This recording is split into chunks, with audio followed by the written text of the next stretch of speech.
English నేర్చుకోవడం అనర్గళంగా మాట్లాడడం మీ కల? వెంటనే కాల్ చేసి క్లాసెస్‌కి రిజిస్టర్ అవ్వండి.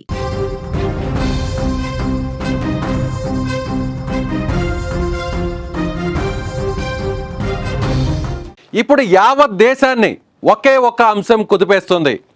కర్ణాటకలోని ధర్మస్థలిలో నిజంగానే శవాలను పాతిపెట్టారా? 100కు పైగా శవాలున్నాయంటూ ఓ వ్యక్తి నేరుగా పోలీసులకు ఇచ్చి వెళ్ళి కంప్లైంట్ మరీ ఇచ్చి ఎందుకు వచ్చాడు? నిజంగానే అతని చేత అన్ని శవాలను పాతిపెట్టించారా? ఇప్పుడు ప్రస్తుతం సిట్ అధికారులు దర్యాప్తు చేస్తున్నారు. ఎవరైతే ఫిర్యాదు చేశారో ఆ ఫిర్యాదు చేసినటువంటి పారిశుద్ధ్య కార్మికుడిని నేరుగా సీన్లోకి తీసుకెళ్లారు. ఎక్కడైతే 15 చోట్ల తాను పాతి పెట్టాను అని చెప్పినటువంటి ఆ ప్రాంతాలు ఉన్నాయో ఆ ప్రాంతాలకు అందులో మొదటి ప్లేస్కు తీసుకెళ్లారు. 15 ప్లేసులు ఆ వ్యక్తి చెప్తే ఇవాళ ఉదయం నుంచి సాయంత్రం వరకు కూడా మొదట ఒక్క ప్లేస్లో తవ్వకాలు జరిపారు అధికారులు. ఒక్క ప్లేస్లో జరిపినటువంటి తవ్వకాల్లో ఒక్క మృతదేహం కూడా, ఒక్క డెడ్ బాడీకి సంబంధించినటువంటి ఆనవాళ్ళు కూడా ఇప్పటి వరకు ఎక్కడా కనిపించలేదు. ఒక్క ఎముక కూడా అక్కడ పోలీసులకు కానీ అక్కడ ఉన్నటువంటి ఫోరెన్సిక్ అధికారులకు కానీ కనిపించినటువంటి పరిస్థితులు ఎక్కడ ఆనవాళ్లే లేవు. అయితే నిజంగా అతను చెప్తున్నటువంటి 15 ప్లేసుల్లో 15 ప్రాంతాల్లో శవాలకు సంబంధించినటువంటి ఆనవాళ్ళు నిజంగానే దొరుకుతాయా? ఎస్, వీటి గురించి డిస్కస్ చేద్దాం. 5 ప్రశ్నలు సుమన్ టీవీ నుంచి ఈ ఉదంతం మీద 5 ప్రశ్నలు ఇప్పుడు అందరినీ కూడా ప్రశ్నించే పరిస్థితి కనిపిస్తుంది. నిజంగా ఆ వ్యక్తి చెప్తున్నట్టుగా, ఎవరైతే ఆ పారిశుద్ధ్య కార్మికుడు చెప్తున్నట్టుగా అసలు హత్యలు నిజంగానే జరిగాయా? హత్యలు జరిగితే శవాల్ని పాతి పెడితే మొత్తం ఎన్ని శవాలు ఇందులో పాతి పెట్టారు? క్వశ్చన్ నెంబర్ 1 ఇది. అలాగే క్వశ్చన్ నెంబర్ 2, శవాలు దొరికితే ఏం జరుగుతుంది? ఆ వ్యక్తి చెప్పినట్టుగా ఎవరైతే ఫిర్యాదుదారుడు ఉన్నాడో ఆ వ్యక్తి చెప్పినట్టుగా నిజంగా ఇప్పుడు అధికారులు జరుపుతున్నటువంటి తవ్వకాల్లో ఒకవేళ శవాలకు సంబంధించినటువంటి ఆనవాళ్ళు కానీ, అస్థిపంజరాలు కానీ, కళేబరాలు కానీ, ఒక్క ఎముక కానీ దొరికితే నిజంగా ఏమవుతుంది? క్వశ్చన్ నెంబర్ 2 ఇది. అలాగే క్వశ్చన్ నెంబర్ 3, ఆ వ్యక్తి చెప్తున్నట్టుగా 15 ప్రాంతాల్లో 2 అనుమానాస్పద ప్రదేశాలు ఉన్నట్టుగా ఇప్పటికే అధికారులు భావిస్తున్నారు. నిజంగానే ఆ 2 ప్రదేశాల్లో శవాలకు సంబంధించినటువంటి సాక్ష్యాలు దొరికే అవకాశం ఉందా? క్వశ్చన్ నెంబర్ 4, రోడ్డు పక్కన శవాలను పాతి పెడుతుంటే ఏ ఒక్క వ్యక్తి చూడలేదా?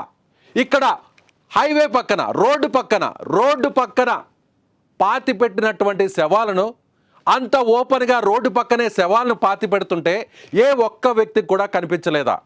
ఎస్, నిజంగా రోడ్డు పక్కన ఒకవేళ పాతి పెట్టి ఉంటే ఆ ప్రాంతంలో శవాలు ఆనవాళ్ళు దొరికితే ఒక పెద్ద సంచలనంగానే మారే అవకాశం ఉందా? అలాగే క్వశ్చన్ నెంబర్ 5, బయటకు వచ్చే శవాలు అనాథలవా, లేదంటే ఆ వ్యక్తి చెప్తున్నట్టుగా ఆడవాళ్ళకు సంబంధించినటువంటి వాళ్ళవా, లేదంటే బాలికలవా, స్కూలుకు కాలేజీలకు వెళ్తున్నటువంటి అమ్మాయిలను అన్యాయంగా అఘాయిత్యం చేసి చంపేసినటువంటి వారికి సంబంధించినటువంటి శవాలేనా? ఇలా హత్యకు గురైన వాళ్ళంతా కూడా ఆ వివరాలన్నీ కూడా అనాథలవా, లేదంటే ఇతను ఆరోపిస్తున్నట్టుగా మానభంగానికి గురై, అఘాయిత్యానికి గురై ఇలా చంపబడినటువంటి అమాయకుల అమ్మాయిలవే? వీటన్నిటి గురించి డిస్కస్ చేద్దాం. ఇప్పుడు ధర్మస్థలలో జరుగుతున్నటువంటి ప్రతి ఒక్క విషయం, ప్రతి ఒక్క దాని మీద సుమన్ టీవీ ఎక్స్క్లూజివ్గా మీకు అన్ని వివరాలు కూడా అందించబోతుంది. ప్రస్తుతం అసలు ధర్మస్థలంలో ఏం జరుగుతుంది? ఇప్పుడున్నటువంటి ఈ 5 ప్రశ్నలకు సిట్ అధికారులు కానీ, అక్కడ తవ్వకాలు జరుపుతున్నటువంటి వారు కానీ, అలాగే ఆ దేవస్థానానికి సంబంధించినటువంటి మేనేజ్మెంట్ కానీ ఏం సమాధానం ఇవ్వబోతుంది? వీటి గురించి డిస్కస్ చేద్దాం. న్యూస్ రూమ్ నుంచి మా న్యూస్ ఎడిటర్ తిరుమల్ మరింత సమాచారాన్ని అందిస్తారు. తిరుమల్, ఇప్పుడు ధర్మస్థల వ్యవహారం మొత్తం యావత్ దేశానంతా కూడా కుదిపేస్తున్నటువంటి విషయం మీకు తెలిసిందే. ఇప్పుడు 5 ప్రశ్నలు, ఇప్పుడు అందరినీ కూడా 5 ప్రశ్నలు తొలిచేస్తున్నాయి. నిజంగానే ధర్మస్థలలో హత్యలు జరిగి ఉంటే ఆ వ్యక్తి చెప్పినట్టుగా 100కు పైగా శవాలను పాతి పెట్టి ఉంటే అతను చెప్తున్నట్టుగా 15 ప్లేసుల్లో నేను పాతి పెట్టాను, అందులో చిన్నపిల్లల అమ్మాయిల శవాలు కూడా ఉన్నాయి, స్కూళ్ళకు వెళ్తున్నటువంటి అమ్మాయిల శవాలు కూడా ఉన్నాయి, ముఖం మీద యాసిడ్ పోసి చంపినటువంటి వ్యక్తులకు సంబంధించినటువంటి ఆడపిల్లల శవాలు కూడా ఉన్నాయని చెప్తున్నారు. ఎస్, ఇవాళ తవ్వకాలు జరిగాయి. ఈ తవ్వకాల్లో ఈ తవ్వకాల్లో కనీసం ఒక్క ఎవిడెన్స్ అయినా దొరికినటువంటి పరిస్థితి ఉందా? అక్కడ ఉన్నటువంటి తాజా అప్డేట్స్ ఏందో క్వశ్చన్ వైజ్ మనం డిస్కస్ చేద్దాం. ఈరోజు జరిగినటువంటి తవ్వకాలకు సంబంధించినటువంటి సమాచారం ఏదైనా సిట్ అధికారులకు లభించిందా? చెప్పాలంటే ఇవాళ ఉదయం నుంచి తవ్వకాలు జరిగాయి. దాదాపు 12 మంది కార్మికులను తీసుకొచ్చి సిట్ అధికారులు, ఈ అడిషనల్ డీజీపీ రేంజ్లో ఉన్న ప్రణబ్ మహంతి నేతృత్వంలో సిట్ అధికారులు, 3 ఐపీఎస్ ఆఫీసర్లు, అట్లాగే ధర్మస్థలికి ప్రాంతంలో ఉన్న రెవెన్యూ అధికారులతో పాటు 12 మంది కూలీలను తీసుకొచ్చారు అక్కడికి. 12 మంది కూలీలు ఎవరైతే అనామక పర్సన్, ఎవరైతే ఇక్కడ నేను హత్యలు చేసిన తర్వాత శవాల్ని పాతిపెట్టానని 15 ప్రాంతాలు ఏవైతే చూపించాడో ఆ 15 ప్రాంతాల్లో మొదటి ప్రాంతంలో ఇవాళ ఉదయం నుంచి తవ్వకాలు జరిగాయి. అయితే మొదట 6 అడుగుల లోతులో నేను డెడ్ బాడీస్ పాతిపెట్టానని అతను చెప్పాడు. ఆ 6 అడుగుల లోతు వరకు ఈ గుణపాలు పలుగులతో కొంత తవ్వే ప్రయత్నం చేశారు. కానీ 6 అడుగుల లోతు వరకు ఎటువంటి ఆనవాళ్లు దొరకకపోవడంతో మధ్యాహ్నానికి ఒక జేసీబీని తీసుకొచ్చారు. జేసీబీని తీసి ఆ గోతుల్ని దాదాపు 8 అడుగుల లోతు వరకు తవ్వారు. అప్పటికి కూడా ఎటువంటి ఆనవాళ్లు దొరకలేదు. అంతేకాదు డాగ్ స్క్వాడ్ని తీసుకొచ్చారు అక్కడికి పోలీసులు. డాగ్ స్క్వాడ్ని తీసుకొచ్చి అక్కడ డాగ్ స్క్వాడ్తో ఎంక్వైరీ చేయించారు. అక్కడ కూడా డాగ్ స్క్వాడ్స్ కూడా ఏమీ గుర్తించలేదు. అంటే ఇప్పుడు పెద్ద ప్రశ్నగా మారింది ఏంటంటే అసలు శవాల్ని పాతిపెట్టారా? అక్కడ మీరు అడిగినట్టు 5 ప్రశ్నల్లో మొదటి ప్రశ్నకి సమాధానంగా అసలు పాతిపెట్టారా, పాతిపెడితే ఎన్ని శవాల్ని పాతిపెట్టాడు? ఇతను చెప్పే మాటల్లో వాస్తవికత ఎంత ఉంది అనేది ఇప్పుడు అతిపెద్ద ప్రశ్నగా మారుతుంది. నిజంగా ఇతని మాటలు నమ్మొచ్చా? ఎవరైతే పూర్వపు పారిశుద్ధ్య కార్మికుడు ఎవరైతే ఉన్నారో, ఎవరైతే జూన్ 4వ తేదీన పోలీసులకు ఫిర్యాదు చేశారో, అతను చెప్పినట్టుగా నిజంగా శవాల్ని పాతిపెట్టిన సిచ్యువేషన్ అక్కడ ఉందా? అతను చెప్పేవి నిజాలా అనే ప్రశ్న ఇప్పుడు తెరపైకి వస్తుంది విజయ్. సో రెండో దశకి వెళ్తే, ఒకవేళ మీరు అడిగినట్టుగానే 5 ప్రశ్నలు అడిగినట్టుగానే శవాలు దొరికితే ఏం జరుగుతుంది? ఆ ప్రాంతంలో శవాలు దొరికితే ఏం జరుగుతుంది? ఇక్కడ చాలా మిస్టీరియస్గా కొన్ని ప్రశ్నలు తెరపైకి వస్తున్నాయి ఈ రెండో ప్రశ్నతో. ఒకవేళ అతను చెప్పినట్టుగానే శవాలు దొరికితే, అక్కడ శవాలు దొరికితే విజయ్, ఖచ్చితంగా ఇది ప్రపంచంలోనే అత్యంత సంచలనాత్మకమైన సంఘటనగా మారుతుంది. ఒకవేళ ప్రపంచంలోనే దీనిపైన మొత్తం దేశం, అంటే కేంద్ర ప్రభుత్వం కూడా ఇందులో ఇన్వాల్వ్ అవ్వాల్సిన పరిస్థితి ఏర్పడుతుంది. ఎందుకంటే ఒక చోట, ఒక రాష్ట్రంలో, ఒక మారుమూల ప్రాంతంలో, దక్షిణ కన్నడ జిల్లాలో ఒక దేవాలయానికి సమీపంలో, పరమ పవిత్రంగా భావించే మంజునాథ స్వామి ఆలయానికి సమీపంలో ఇంతమంది మహిళల్ని అత్యంతంగా దారుణంగా చెరిచి హత్య చేసిన సంఘటన నిజంగానే దేశం మొత్తాన్ని కుదిపేసే పరిస్థితి ఏర్పడుతుంది. కానీ ఇవాళకి తొలి రోజు మొదటి స్పాట్లో ఎటువంటి డెడ్ బాడీ దొరకలేదు కాబట్టి ఇవాళకి ఆ సంఘటన కాస్త మిస్టీరియస్గానే ఉందని చెప్పాలి. సో ఇందులో ఒకవేళ శవాలు దొరికితే దానిపైన విచారణ మరింత, అంటే ఇప్పుడున్న టీం సరిపోదు, సిట్కి మరింత లోతుగా విచారణ జరిపించాలి. ప్రభుత్వాన్ని కూడా కుదిపేసే అంశంగా మారే అవకాశం కనిపిస్తుంది. ఎందుకంటే ఆ డెడ్ బాడీస్ ఎవరివి, ఎక్కడి నుంచి వచ్చారు, ఏ రోజు వాళ్ళని పూడ్చిపెట్టారు, ఆ మృతదేహాలకి సంబంధించిన ఆ కళేబరాలు దొరుకుతాయి ప్రస్తుత పరిస్థితుల్లో. ఆ కళేబరాలకు సంబంధించిన DNA టెస్టులు చేయాలి, వాళ్ళ కుటుంబాలేవో గుర్తించాలి. గుర్తించిన తర్వాత ఆ రోజు ఆ అమ్మాయి ఎలా తప్పిపోయింది, ఈ కిడ్నాపర్ల చేతికి, లేకపోతే ఎవరైతే హత్యలు చేశారని ఈ వ్యక్తి చెప్తున్నాడో వాళ్ళ చేతికి ఎలా చిక్కింది, చిక్కిన రోజు ఏం జరిగింది, ఈ వివరాలన్నీ వెలికి తీయాల్సి వస్తుంది. అది 1 కాదు 2 కాదు. ఇతని మాటల్లో మనకు స్పష్టంగా అర్థమవుతుంది. నేను 100కు పైగా శవాల్ని పాతిపెట్టాను. ఆ 100లో పూర్తి స్థాయిలో మహిళలే ఉన్నారు, అందులో మైనర్ బాలికలు కూడా ఉన్నారు, స్కూల్ యూనిఫామ్ వేసుకున్న అమ్మాయి కూడా ఉందని చెప్తున్నారు. కాబట్టి వీళ్ళ వివరాలన్నీ వెలికి తీయాల్సిన అవసరం ఏర్పడుతుంది. రెండోది వచ్చేసి ఇతను చూపించిన 15 ప్రాంతాల్లో 2 అనుమానాస్పద ప్రదేశాలు కనిపిస్తుంది. మొదటిది 13వ నెంబర్ స్పాట్, అట్లాగే 14, 15వ నెంబర్ స్పాట్. ఈ 3 స్పాట్లలో కొంత అనుమానాస్పద స్థితి ఉంది. ఎందుకంటే 13వ నెంబర్ స్పాట్ ఒక విలేజ్కి వెళ్ళే దారి పక్కనే ఈ 13వ నెంబర్ స్పాట్ ఉంది. అక్కడ డెడ్ బాడీని పాతి పెడితే ఎవరు గుర్తించలేదా? అది 95లో కావచ్చు, 98లో కావచ్చు, 2000 సంవత్సరంలో కావచ్చు, 2014లో కావచ్చు, ఒక చోట ఒక రోడ్డుకు పక్కనే ఒక డెడ్ బాడీని పూడ్చి పెడితే దాన్ని గుర్తించలేని స్థితి ఏర్పడింది అనేది అతిపెద్ద ప్రశ్నగా మారుతుంది.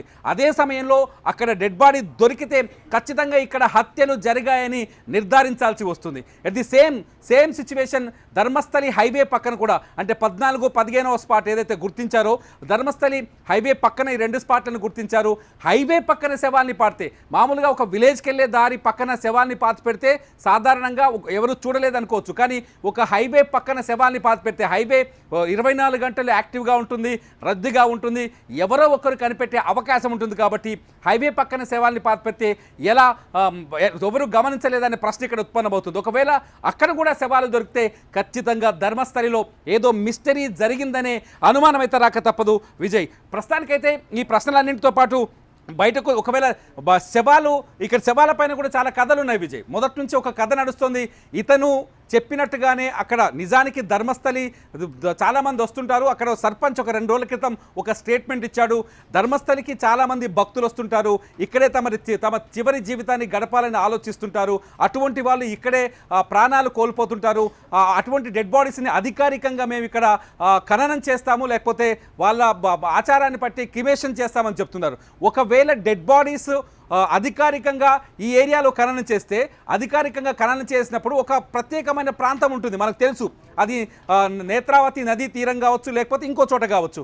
కానీ రోడ్డు పక్కన ఖననం చేసే అవకాశం ఉండదు. కాబట్టి ఒకవేళ అనాథ శవాల్ని పాతామని గ్రామ పంచాయతీ వాళ్ళు కానీ అక్కడ చెప్తున్న వాళ్ళు కానీ చూస్తే రోడ్డు పక్కన ఎందుకు పాతేశారనే ప్రశ్న తెరపైకి వస్తుంది. ఏది ఏమైనా మొత్తానికైతే ధర్మస్థలిలో ప్రస్తుతం కొనసాగుతున్న విచారణ అటు ప్రభుత్వాన్ని కుదిపేస్తుంది, ప్రతిపక్షాల నుంచి అనేక ప్రశ్నలు సంధిస్తుంది, మొత్తం భారతదేశం దృష్టిని ఆకర్షిస్తుంది విజయ్. ఇప్పుడు ఏ వ్యక్తి అయితే అక్కడ ఫిర్యాదు చేశాడో, కంప్లైంట్ చేశాడో, ఆ వ్యక్తి చేసినటువంటి ప్లేస్ భారతదేశంలోనే అత్యంత ప్రముఖ పుణ్యక్షేత్రాల్లో ఒక క్షేత్రం ఈ ధర్మస్థలి.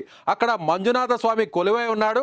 సో ఇప్పుడు చేసినటువంటి ఇతను ఆరోపణ అనాలో లేదంటే నిజంగానే అక్కడ శవాలకు సంబంధించినటువంటి ఆనవాళ్ళు దొరికితే మొత్తం ఈ పుణ్యక్షేత్రానికి సంబంధించి కూడా హిందువుల మనోభావాలు దెబ్బతినే అవకాశం ఉందా లేదా? సో ప్రభుత్వానికి కూడా ఇది చాలా ఒక రకంగా చెప్పాలంటే ఒక పెద్ద సవాల్. నిజంగా ఒకవేళ ఇతను చేసినటువంటి ఆరోపణలు నిజంగానే ఆరోపణలకే పరిమితమైతే, లేదంటే అక్కడ కనీసం ఒక్క ఎవిడెన్స్ కూడా దొరకకపోతే, ఒక ఎముకపు ముక్క కూడా దొరకకపోతే, ఇతను కావాలనే ఇబ్బంది పెట్టేదానికి దేవస్థానానికి, ముఖ్యంగా ఆ పుణ్యక్షేత్రానికి సంబంధించినటువంటి ప్రాశస్త్యాన్ని అక్కడ నష్టం కలిగించడం కోసమే ఇతను వెనక వేరే వ్యక్తులు ఉండి చేయించారు అనేటువంటి ఒక పెద్ద వివాదం కూడా రాజుకునే అవకాశం లేదంటారా? చాలా స్పష్టంగా ఉంది ఇతను ఎవరు. సరే, అతను గతంలో పూర్వంలో ఇక్కడ పారిశుద్ధ్య కార్మికుడిగా పనిచేశాడు. అతని మాటలు నమ్మాల్సిన అవసరం ఏంటి అంటే దీనికి ఒక రీజన్ కనిపిస్తుంది విజయ్. ఎప్పుడైతే అతను జూన్ 4వ తేదీన పోలీస్ స్టేషన్కి వచ్చాడో, వచ్చేటప్పుడు తను ఒక లాయర్ని తీసుకొని వచ్చాడు. లాయర్తో పాటు తను ఏం చేశాడు, 1995 నుంచి 2014 వరకు తను చేసిన శవాల్ని ఎలా పాతిపెట్టాడు, పూడ్చిపెట్టాడు, ఏ శవాన్ని ఎక్కడెక్కడ పాతిపెట్టాడనే ఒక డిస్క్రిప్షన్ చాలా క్లియర్గా ఒక ఫిర్యాదును తీసుకొని వచ్చాడు. దాంతోపాటు ఒక నల్లటి బ్యాగు తన భుజాన్ని తగిలించుకొని వచ్చాడు. ఆ బ్యాగుతో పాటే కోర్టుకు వెళ్ళాడు. ఆ బ్యాగులో ఒక మహిళ శవానికి సంబంధించిన, ఒక మహిళ శరీరానికి సంబంధించిన అస్థిపంజరం ఉంది, ఆమె ఎముకలు ఉన్నాయి, వాటిని కూడా తీసుకొచ్చారు. దీంతో కోర్టు కూడా, పోలీసులు కూడా, ప్రభుత్వం కూడా నమ్మాల్సిన పరిస్థితి ఏర్పడింది. సో ప్రస్తుతానికి అంటే ఇవాళ మొదటి స్పాట్లో తవ్వకాలు జరిపే నాటికి అతని మాటల్ని అంటే నమ్మకంగానే ఉంది సిట్. నిజంగానే ఏదో దొరికే అవకాశం ఉంది, ఏదో జరిగిందనే ఒక ఆలోచనతో సిటీ విచారణ చేస్తుంది. కానీ ఇవాళ మొదటి స్పాట్ తవ్విన తర్వాత అక్కడ ఒక్క ఎముక కూడా దొరక్కపోవడం, ఎటువంటి ఆనవాళ్ళు లేకపోవడం, అతను చెప్పినట్టుగానే 6 అడుగుల లోతులో ఎటువంటి ఆనవాళ్ళు దొరక్కపోవడం, ఒకటి కాదు 2 కాదు కదా, 100 శవాలు పాతిపెట్టానని చెప్పాడు కాబట్టి, 100 శవాలకు పైన పాతిపెట్టానని చెప్పాడు కాబట్టి ఒక్క డెడ్ బాడీ కూడా దొరక్కపోవడం, ఇదంతా చూస్తుంటే ఇతని మాటలపైన ఇప్పుడు సందేహాలు కూడా కలిగే అవకాశం ఉంది. ఆ ఎముకలు అక్కడికి వెళ్ళినటువంటి దృశ్యాలు మనం ఒకసారి చూస్తే, ముఖ్యంగా అక్కడ ఉన్నటువంటి మన సుమన్ టీవీ ప్రతినిధి ఎక్స్క్లూజివ్గా అక్కడ తవ్వకాలు జరుపుతున్నటువంటి ఆ ప్రాంతం కావచ్చు, లేదంటే అక్కడికి వెళ్తున్నటువంటి ఆ టీం కావచ్చు, ఎవరైతే కంప్లైంట్ చేశాడో ఆ కంప్లైంట్కి సంబంధించినటువంటి వ్యక్తిని తీసుకెళ్తున్నటువంటి ఆ దృశ్యాలన్నీ కూడా మనం చూస్తున్నాం. అయితే మొదట గుణపాలు కొన్ని పలుగు పార్లు తీసుకెళ్ళి అక్కడ తవ్వకాలను ప్రారంభించారు. కానీ అక్కడ కేవలం గుణపాలతో తవ్విన తర్వాత ఎలాంటి ఆచూకీ కానీ ఎలాంటి ఎవిడెన్స్ లేకపోవడంతోనే చివరకు జేసీబీని రంగంలో కూడా తెచ్చారు. అయినా 6 అడుగుల మేర కూడా తవ్వినా కూడా ఒక్క ఎముకపు ముక్క కూడా దొరక్కపోవడం వల్ల ఒక రకంగా ఇది అతను చెప్పినటువంటి మాటలను ఎంతవరకు నమ్మాలి అనేది పోలీసులు ఇప్పుడు ఆ కోణంలో ఆలోచించే పరిస్థితి లేదంటారా? ఉంది. ఎందుకంటే ఫస్ట్ డే కాబట్టి చాలా ప్రశ్నలు మిగిల్చింది ఫస్ట్ డే ఇన్వెస్టిగేషన్. ఎందుకంటే నిన్న అతన్ని తీసుకొచ్చి 15 స్పాట్లను గుర్తించారు. ఇవాళ అతను వచ్చిన తర్వాత మొదటి స్పాట్లో భారీ బందోబస్తు మధ్య తవ్వకాలు జరిపారు. మీరు విజువల్స్లో కనిపిస్తున్నాయి. సో ఈ తవ్వకాల్లో ఎటువంటి ఆనవాళ్ళు దొరక్కపోయేసరికి 2వ ప్లేస్లో రేపు తవ్వుతారా లేదా అనే ప్రశ్న కూడా తలెత్తుతుంది. ఎందుకంటే ఇతన్ని ఇప్పుడు మానసిక పరిస్థితిని కూడా ఖచ్చితంగా అంచనా వేయాల్సిన అవసరం ఉంది. అతని మానసిక ఆరోగ్యాన్ని కూడా ఖచ్చితంగా పరిశీలనలోకి తీసుకోవాల్సిన చేయాల్సిన పరిస్థితి ఏర్పడింది. సో అతని మానసిక మెంటల్ స్టేటస్ ఏందనేది ఇప్పుడు తేలే వరకు, అంటే రేపు తవ్వకం జరుగుతుందా లేదా, అంటే రెండో స్పాట్లో రేపు తవ్వకాలు జరిగే అవకాశం ఉందా లేదా అనే ప్రశ్న చాలా బలంగా కనిపిస్తుంది. ఇవాళైతే మొదటి ప్లేస్లో తవ్వారు. రేపు గనక ఒకవేళ ఇతను చెప్పిన సెకండ్ ప్లేస్లో ఏదైనా ఆనవాళ్ళు దొరికితే కథ మారే ఛాన్స్ ఉంది. రేపు కూడా ఎటువంటి ఆనవాళ్ళు, ఎటువంటి అస్థిపంజరాలు కానీ, శవాల తాలూకు అంశాలు కానీ, అవశేషాలు కానీ దొరక్కపోతే మాత్రం ఖచ్చితంగా రేపటికి కథ మరో మలుపు తిరిగే అవకాశం ఉంటుంది ఈ 100 శవాల కథ. ఎందుకంటే అతని మానసిక స్థితిని పరిశీలించాల్సిన అవసరం పడుతుంది. ప్రస్తుతానికైతే వైద్యులు అతన్ని పరీక్షలు చేశారు, అతని ఆరోగ్యం సరిగ్గానే ఉందని చెప్తున్నారు. కొందరేమో ఇతన్ని ఖచ్చితంగా లైట్ డిటెక్టర్ టెస్టులు చేయాలి, ఇతను చెప్పేది అబద్ధమా నిజమా అనేది సైంటిఫిక్గా తేల్చాలని మరికొందరు డిమాండ్ చేస్తున్నారు. ధర్మస్థలి ప్రజలు పూర్తిగా ఇతనికి వ్యతిరేకంగా ఉన్నారు. ఎవరైతే ఫిర్యాదుదారుడు ఉన్నారో ఇతనికి వ్యతిరేకంగా ఉన్నారు. మా మనోభావాల్ని దెబ్బతీసే విధంగా, మా ధర్మస్థలి క్షేత్ర ప్రాశస్త్యం కావచ్చు, ప్రాధాన్యతను కావచ్చు తగ్గించే ఉద్దేశంతో ఇతను ఇటువంటి ఆరోపణలు చేస్తున్నారని చెప్పే విధంగా ఉన్నారు. మనం ధర్మస్థలిలో చాలామంది పబ్లిక్తో మాట్లాడాం, వాళ్ళ వాయిస్లు తీసుకున్నాం. వాళ్ళు చాలా స్పష్టంగా చెప్తారు, ఇక్కడ ఎటువంటి హత్యలు జరగలేదు, ఇక్కడ మహిళలకు పూర్తి స్థాయి రక్షణ, సంరక్షణ, భద్రత ఉంది. ధర్మస్థలి దేవస్థానం ఇక్కడి ప్రజలకు సేవలు చేస్తుంది. ఆ సేవలను పొందుతూ అక్కడ ప్రజలు చాలా ప్రశాంతంగా, స్వతంత్రంగా జీవిస్తున్నారు. రాత్రిపూట కూడా ఏ ప్రాంతంలో అయినా నిద్రించే వీలుంది, అంత సెక్యూరిటీ ఉందని చెప్పేసి ధర్మస్థలి గ్రామ ప్రజలు చెప్తున్నారు. అంతేకాదు సిట్ వేసిన తర్వాత ప్రభుత్వానికి వాళ్ళు ధన్యవాదాలు కూడా చెప్తున్నారు. ఎందుకంటే సిట్ వేయటం వల్ల ధర్మస్థలి పైన ఎప్పుడూ రాని ఈ ఆరోపణ, ధర్మస్థలి క్షేత్రం పైన ఎప్పుడూ రాని ఈ ఆరోపణ పైన ఒక స్పష్టమైన విచారణతో కూడిన నివేదిక వస్తుంది, ఒక స్పష్టమైన నివేదిక వస్తుంది, దానిపైన స్పష్టత వస్తుందని ఒక నమ్మకంతో ఉన్నారు. ఇవన్నీ రేపు, అంటే ఫర్దర్గా ఇవాళ మొదటి ప్లేస్లో తవ్వకం జరిగింది. రెండో ప్లేస్లో, ఎందుకంటే ఇక్కడ కొంత డౌట్ఫుల్గా మనం కూడా ఆలోచించవచ్చు. సహజంగా అతను చెప్పింది 1995 నుంచి 2014 వరకు అని చెప్పాడు. 95లో పాతిపెట్టిన శవాలు కావచ్చు, 2014లో పాతిపెట్టిన శవాలు కావచ్చు. ఆ మట్టిలోకి వెళ్ళిన తర్వాత వాటి పరిస్థితి ఏందని అంచనా వేయలేం. ఎముకల విషయంలో అంటే అస్థిపంజరాలు దొరుకుతాయా లేదా అనేది చెప్పలేం. అంతేకాదు అతను మిస్లీడ్ అయ్యే అవకాశం కూడా ఉంది. ఎందుకంటే 2014లో ఆయన పారిపోయాడు అక్కడి నుంచి. అతను పారిపోయి 11 ఏళ్ల తర్వాత, అంటే 2025లో తిరిగి వచ్చాడు. ఈ 11 ఏళ్లలో అతను ఏం చేశాడు, ఎక్కడున్నాడు, ఏ రాష్ట్రంలో ఉన్నాడో తెలియదు. ఆ 11 ఏళ్లలో అతను డెడ్ బాడీస్ని పాతిపెట్టిన, ఖననం చేసిన, లేకపోతే క్రిమేషన్ చేసిన ప్రాంతాలని సరిగ్గా గుర్తుంచుకున్నాడా లేదా అన్నది కూడా ఇక్కడ $1 మిలియన్ ప్రశ్నగా మారుతుంది. సో రేపటికి సెకండ్ ప్లేస్ కావచ్చు, రేపటికి ఒకవేళ తవ్వకాలు జరుగుతాయని చెప్తున్నారు పోలీసులు. ప్రస్తుతానికి సిట్ అధికారులు కొంత ఇన్ఫర్మేషన్ని ప్రెస్ మీడియాకి రిలీజ్ చేశారు. రేపు కూడా విచారణ రేపు 3వ రోజు అవుతుంది. రేపు కూడా ఈ తవ్వకాలు జరుగుతాయి, విచారణ కొనసాగే అవకాశం ఉందని చెప్తున్నారు. సో మొత్తానికైతే ఈ సిట్ చాలా తెలివిగా ఫస్ట్ తవ్వకాలతో మొదలుపెట్టింది వ్యవహారాన్ని. ఈ తవ్వకాల్లో ఇతను డెడ్ బాడీలను గుర్తించగలిగితే, అతను డెడ్ బాడీలని పాతిపెట్టిన ప్రాంతాల్లో ఏవైనా అవశేషాలు దొరికితే కథ మారే అవకాశం ఉంది. దొరుకుతాయా లేదనేది అతిపెద్ద ప్రశ్నగా మారింది. కాకపోతే ఇతను ఏదైతే హైవే పక్కన 2 స్థావరాలు, అలాగే ఒక విలేజ్కి వెళ్ళే ప్రాంతం పక్కన ఒక స్థావరాన్ని గుర్తించారు. 13, 14, 15 స్పాట్లు. సో ఈ స్పాట్లలో డెడ్ బాడీస్ దొరికితే మాత్రం సంథింగ్ ఈజ్ ఫిషీ అవుతుంది విజయ్. ఇక్కడ చెప్తున్నట్టుగా అక్కడ ఉన్నటువంటి స్థానికులు కూడా మాట్లాడారు అంటున్నారు. అలాగే మన సుమన్ టీవీతో కూడా మాట్లాడారు. ఇక్కడ ధర్మస్థలలో ఎలాంటి హత్యలు జరగలేదు, మహిళలకు ఇక్కడ మంచి సెక్యూరిటీ ఉంది, సో ఇలాంటి ఆగత్యాలు కూడా ఇక్కడ జరగలేదు అని చాలా కరాఖండిగా చెప్తున్నారు. అయితే ఇప్పుడు అక్కడ చెప్తున్నటువంటి ఎవరైతే ఫిర్యాదుదారుడు ఉన్నాడో అతను చెప్పినటువంటి ఆ ప్లేసెస్లో కనీసం ఏదైతే అలాంటి ఆనవాళ్ళు దొరికినా, లేదంటే అస్థిపంజరాలు కానీ, లేదంటే వేరే ఇతర మృతదేహాలకు సంబంధించినటువంటి ఎముకలు కానీ దొరికితే అప్పుడు ఖచ్చితంగా ఈ కేసు మరో టర్న్ తీసుకునే అవకాశం ఉందంటారా? అంటే ఒకవేళ మీరు చెప్తున్నట్టుగా, అక్కడ గ్రామస్తులు చెప్తున్నట్టుగా నేత్రావతి నది ఒడ్డున చనిపోవాలని చాలామంది కోరుకుంటారు. ధర్మస్థలలో చివరి జీవితాన్ని అక్కడే గడిపి ఈ ప్రాణాలను కూడా ఇక్కడే వదిలేస్తే శివాక్యం అవుతాము అనేటువంటి ఉద్దేశంతో ఎంతోమంది కూడా ఇల్లు విడిచి ఆ ప్రాంతాలకు వస్తుంటారు. అలాంటి వాళ్ళ వివరాలు లేనప్పుడు అనాథ శవాల కింద వాళ్ళని పాతిపెట్టే అవకాశం ఉందని కూడా ఒక మాజీ సర్పంచ్ కూడా చెప్తున్నారు అంటారు. ఒకవేళ ఇతను వాళ్ళకు సంబంధించినటువంటి ఆ మృతదేహాలను పాతిపెట్టిన చోట, ఆ శవాలను పాతిపెట్టిన చోట ఈ 15 ప్లేసుల్లో కూడా ఉంటే ఆ ప్లేసెస్, అప్పుడు వివాదం ఎటు టర్న్ తీసుకునే అవకాశం ఉందంటారు? ఖచ్చితంగా సిట్ దీనిపైన ఇంకా తీవ్రమైన శ్రమ పడాల్సి వస్తుంది. సిట్ నిజంగానే ఆ శవాల్ని పాతి పెడితే, అంటే ఎవరైతే అక్కడికి వచ్చి తమ శేష జీవితాన్ని ముగించుకొని అక్కడే చనిపోవాలనుకునే వాళ్ళ డెడ్ బాడీస్ని అధికారికంగా పూడ్చిపెట్టిన ప్రాంతాలనే ఇతను కూడా చూయిస్తే ఇతను చెప్పిన మాటలు ఖచ్చితంగా విలువ తగ్గిపోతుంది, బరువు తగ్గిపోతుంది, ఇతని మాటల్లో వాస్తవికత కూడా తగ్గిపోయే అవకాశం ఎక్కువగా ఉంది. దేవస్థానం గ్రామ పంచాయతీ ఎవరైతే ధర్మస్థలి గ్రామ పంచాయతీ ఉందో వాళ్ళు అక్కడ రికార్డులు చూపించగలిగితే కేసు పూర్తిగా తేలిపోయే అవకాశం కూడా కనిపిస్తుంది విజయ్, చాలా స్పష్టంగా. ఎందుకంటే వాళ్ళు చాలా స్పష్టంగా మొదటి నుంచి ఒక విషయాన్ని చెప్తూ వస్తున్నారు.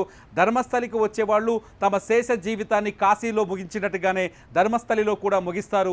చాలామంది దక్షిణాది ప్రాంతాల నుంచి, తెలంగాణ కావచ్చు, ఆంధ్రప్రదేశ్ కావచ్చు, ముఖ్యంగా మలయాళ కేరళ నుంచి కావచ్చు, వీళ్ళంతా ఇక్కడికి వచ్చి తమ శేష జీవితాన్ని ముగించే వాళ్ళు ఉన్నారు. చాలామంది హిందువులు, అంతేకాదు కొంతమంది ఇళ్లలో మానసిక స్థితి బాగాలేదనుకునే వాళ్ళు, లేకపోతే అనాథలుగా ఉన్న వాళ్ళు కూడా ఇక్కడికే వచ్చి చేరుతుంటారని చెప్తున్నారు. ఇవన్నీ చూస్తే ఒకవేళ ఇతను చూపించిన ప్రాంతాలు, ఎవరైతే ఈ అనామక వ్యక్తి మాజీ పారిశుద్ధ్య కార్మికుడు ఇతను చూపించిన ప్రాంతాలు, అటు గ్రామ పంచాయతీ వాళ్ళు అధికారికంగా మేము సమాధి చేశామని చెప్పిన ప్రాంతాలు ఒకే ప్రాంతాలు అయి ఉంటే ఈ కథ పూర్తిగా అడ్డు తిరిగే అవకాశం కనిపిస్తుంది. కాకపోతే ఇతను చూపించిన ప్రాంతాల్లో 2 రోడ్ వేస్ ఉన్నాయి, 2 చోట్ల రోడ్లు ఉన్నాయి, రోడ్డు పక్కనే డెడ్ బాడీస్ని పాతి పెట్టిన సందర్భాలు ఉన్నాయి. సో ఒకవేళ రోడ్డు పక్కన డెడ్ బాడీస్ దొరికితే మాత్రం ఖచ్చితంగా ఇది కథ మిస్టరీగా మారుతుంది, దానిపైన విచారణ ముందుకెళ్లే అవకాశం స్పష్టంగా కనిపిస్తుంది విజయ్. సో ఇది కర్ణాటకలోని ధర్మస్థల పుణ్యక్షేత్రంలో వచ్చినటువంటి ఈ మిస్టరీ నిజంగానే సిట్ అధికారులు ఛేదించబోతున్నారా? అతను కంప్లైంట్ చేసినట్టుగా, అతను ఆరోపణ చేసినట్టుగా ఖచ్చితంగా 100కు పైగా శవాలు ఇక్కడ ఉన్నాయని, తాను పాతిపెట్టినటువంటి ఆ శవాలు పాతిపెట్టిన ప్రాంతాలతో సహా అతను నేరుగా అధికారులకు వెళ్ళి చూపించాడు. సో ఇప్పుడు ఆ 15 ప్లేసెస్ని, ఆ 15 ప్రాంతాలను సపరేట్గా అధికారులు గుర్తించారు. అక్కడ సపరేట్గా ఒక సెక్యూరిటీని కూడా ఏర్పాటు చేశారు. మొదటి ప్లేస్, నెంబర్ 1 ప్లేస్ని ఇవాళ తవ్వారు. మొదట గుణపం, పలుగులు, అలాగే వాటితో తీసుకెళ్ళి అక్కడ తవ్వితే ఎలాంటి ఆనవాళ్ళు అక్కడ దొరకలేదు. సో ఇక జేసీబీని రంగంలోకి దింపారు. జేసీబీ ద్వారా దాదాపు 6 అడుగుల మేర తవ్వకాలు జరిపారు. అయినా కూడా ఉదయం నుంచి సాయంత్రం వరకు, చీకటి పడేంత వరకు తవ్వకాలు జరిపారు. ఎక్కడా కూడా ఏమాత్రం కూడా ఒక ఎముక కూడా లభించలేదు, 1 ఇంచు ఎముక కూడా దొరకలేదు.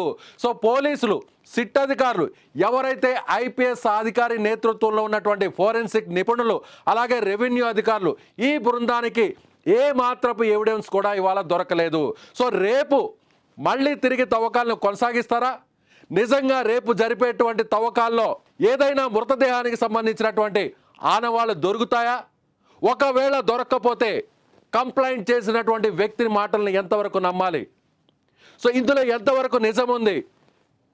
హిందువులు, కోట్ల మంది హిందువుల మనోభావాలు నిజంగా ఒకవేళ ఇందులో వాస్తవాలు ఏమున్నాయో తెలియాలని ప్రతి ఒక్కరు కూడా కోరుకుంటారు. ఒకవేళ అలా జరగకపోతే మనోభావాలు దెబ్బతినే అవకాశం ఉందా? ఎస్, ఈ వీడియో చూస్తున్నటువంటి వారు మీరందరూ కూడా మీకున్నటువంటి అనుమానం, మీరేమనుకుంటున్నారో అతను చెప్పినటువంటి మాటల్లో నిజముందా లేదా? ఫస్ట్ డే ఒక్క చిన్న క్లూ కూడా దొరకలేదు. రేపు తిరిగి తవ్వకాలను ప్రారంభిస్తే ఏం జరగబోతుంది వేచి చూద్దాం. ఎస్, మీ అభిప్రాయాన్ని, ఈ వీడియోని చూస్తున్నటువంటి మీరందరూ కూడా మీ అభిప్రాయాన్ని ఖచ్చితంగా కామెంట్ బాక్స్లో తెలియజేయండి.